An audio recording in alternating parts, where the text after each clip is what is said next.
रानी लक्ष्मीबाई का जीवन साहस, त्याग और वीरता का एक अद्भुत उदाहरण था। उनका नाम इतिहास में स्वतंत्रता के लिए बलिदान की कहानी के रूप में दर्ज है।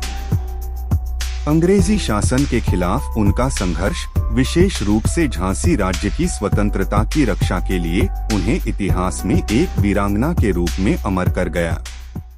रानी लक्ष्मीबाई का जन्म 1828 में वाराणसी के एक मराठा परिवार में हुआ था। उनका असली नाम मणिकर्णिका था, लेकिन परिवार में उन्हें प्यार से मनु बुलाया जाता था। बचपन से ही मणिकर्णिका साहसी और आत्मविश्वासी थीं। केवल 4 साल की उम्र में उनकी मां का निधन हो गया। उनके पिता मोरोपंत तांबे ने उन्हें झांसी के राजकुमारों की तरह तलवारबाजी, घुड़सवारी और शस्त्र संचालन का प्रशिक्षण दिया।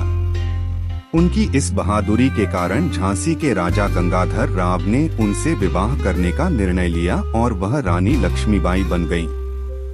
उनके एक पुत्र का जन्म हुआ था, लेकिन वह भी छोटे में ही गुजर गया। बाद में उन्होंने एक पुत्र को गोद लिया, जिसका नाम दामोदर राव रखा गया।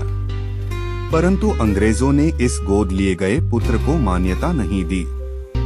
उनकी डॉक्ट्रिन ऑफ लैप्स नीति के अनुसार किसी राज्य के शासक के गोद लिए गए पुत्र को राज्य पर अधिकार नहीं होता।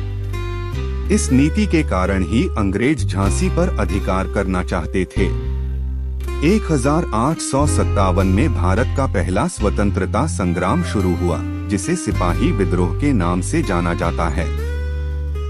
इस समय झांसी में भी अंग्रेजों के खिलाफ एक बड़ा प्रतिरोध खड़ा हो गया।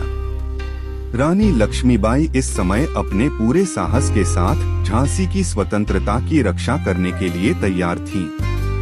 उन्होंने अपनी सेना के साथ दिन रात युद्ध की योजना बनाई। उनकी सेना में पुरुष और महिलाएं दोनों शामिल थीं, जो उनकी नेतृत्व में अंग्रेजी सेना के खिलाफ लड़ने के लिए तैयार थीं।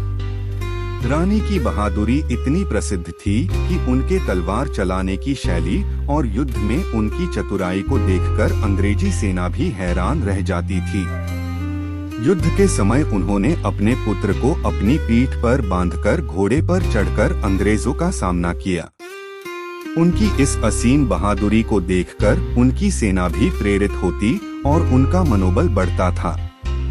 युद्ध के दौरान अंग्रेजी सेना झांसी पर कब्जा करने के लिए बार बार आक्रमण करती, लेकिन रानी और उनकी सेना प्रबलता से प्रतिरोध करती रही।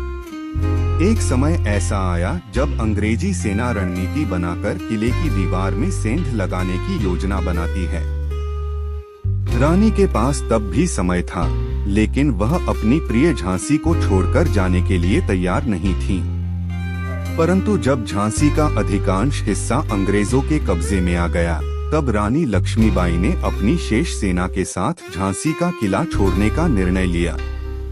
वह अपनी सेना के साथ कालपी की ओर बढ़ी और वहां से ग्वालियर पहुंची। लेकिन उनका संघर्ष यहां समाप्त नहीं हुआ। ग्वालियर में भी उन्होंने अंग्रेजों के खिलाफ प्रतिरोध खड़ा किया और अपने अनुयायियों के साथ युद्ध जारी रखा। अंतिम युद्ध में रानी लक्ष्मीबाई ने आखिरी दम तक संघर्ष किया। उनकी मृत्यु का सही वर्णन आज भी रहस्यमय है। कुछ लोग कहते हैं कि वह अंतिम क्षण में अंग्रेजों से बचकर भाग गईं और एक छोटे से गांव में खुद को छिपा लिया। वहीं कुछ कहानियों में कहा जाता है कि अंतिम युद्ध में वह घायल हो गईं और उनके साथी उन्हें वहीं छोड़कर जाने को मजबूर हो गए। उनकी मृत्यु के बारे में कई लोक कथाएं प्रचलित हैं और बहुत से लोग मानते हैं कि वह वास्तव में अंत तक जीवित रही। आज भी रानी लक्ष्मीबाई की वह वीरता की गाथा हमारे दिलों में जीवित है। उनका साहस और संघर्ष आज भी लोगों के दिलों में साहस का संचार करता है।